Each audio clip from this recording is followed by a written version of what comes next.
নমস্কার বন্ধুরা, আমি মহুয়া আবারও চলে এসেছি আরেকটা ব্লগ নিয়ে। আজকে চলে এসেছি রিকির বিয়ের দিনের ভিডিও নিয়ে। চলো তাহলে দেখবে সেজেগুজে কেমন লাগছে।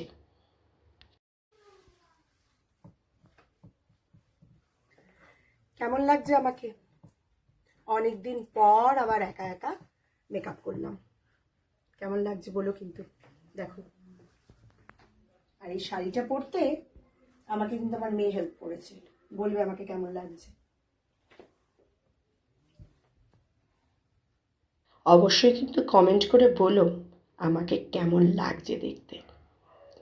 তারপর সেজেগুজে তৈরি হয়ে চলে গেলাম সাথীদের বাড়িতে। তারপর ওখান থেকে বিয়ে বাড়িতে। এই যে ঢুকতেই খুব সুন্দর ফুল দিয়ে সাজানো। তারপর চলে গেলাম সোজা তিনতলায়। উঠতে খুব কষ্ট হলো, গিয়ে দেখছি বিয়ে শুরু হয়ে গেছে। আর ছাদের মধ্যে যেহেতু জায়গাটা ভীষণ ছোট, তাই অনেকক্ষণ দাঁড়াতে পারিনি। প্রচুর লোকের ভিড়। খুব সুন্দর করেও সাজিয়েছিল বিয়ের মণ্ডপটা। কিছুক্ষণ দাঁড়িয়ে ঠেলাগুতো খেয়ে কিছুক্ষণ দেখে, মানে শুভ দৃষ্টিটা হওয়া দেখে নিচে চলে আসলাম। এসেই স্টার্টার নিয়ে নিলাম। চিকেনের একটা আইটেম ছিল, তারপরে ছিল বেবি কর্ন, জিলেপি স্টল, এখানে ছিল আইসক্রিম এবং জুসের স্টল। যেটা চাইবে সেটাই বানিয়ে দেবে। তারপর সবাই মিলে একটু খাওয়া দাওয়া, গল্প গুজব, আড্ডা সব কিছুই হলো।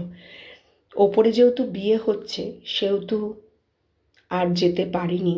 সেই তিনতলায় বারবার করে যাওয়া অসম্ভব ব্যাপার, তার ওপর আবার শাড়ি পরা। ওপরে জায়গাও খুব কম, সেই জন্য আমরা নিচে বসেই সবাই মিলে গল্পগুজব করছিলাম। একে একে সবাই চলে এলো, যা অনেকেরই আসতে একটু লেট হয়েছিল। সবাই মিলে তারপর ফটো সেশন চলল। অবশ্যই কিন্তু বন্ধুরা বলবে আমাদের সবাইকে কেমন লাগছে। কাকে কেমন লাগছে সেটাও অবশ্যই কমেন্ট করতে পারো। তারপর ছবি টবি তুলে খাওয়ার দিকে যেতে হবে। বেলা বাড়ছে, মানে রাত হচ্ছে। সবাইকে তো আবার ফিরতে হবে। ছোট বাচ্চারাও রয়েছে কয়েকজন। ঋতুর মেয়ে যেরকম বলছে খুব খিদে পেয়ে গেছে, চলো খেতে। তারপর আমরা খাওয়ার দিকে চলে গেলাম। স্যারও বাড়ি ফিরবেন, তাই একটু তাড়াতাড়ি খেতে বসে পড়লাম। সবাই একসাথে বসিনি। সাথীদির যেহেতু বাড়ির কাছাকাছি, তাই সাথীদি একটু দেরিতেই বসলো। এই যে খাওয়ার মেনু। সমস্ত ছবি আর তুলিনি। চিংড়ি মাছটার সাইজটা দেখেছো কি সুন্দর। তারপর রিকি নিচে চলে এলো বিয়ের পরে, ওর সাথে কিছু ছবি তুললাম। তাহলে আজ এই পর্যন্তই। ভিডিওটা কেমন লাগলো অবশ্যই কিন্তু তোমরা বলো। আর আমাদের সবাইকে কেমন লাগছে সেটা কিন্তু অবশ্যই কমেন্ট করে জানাবে।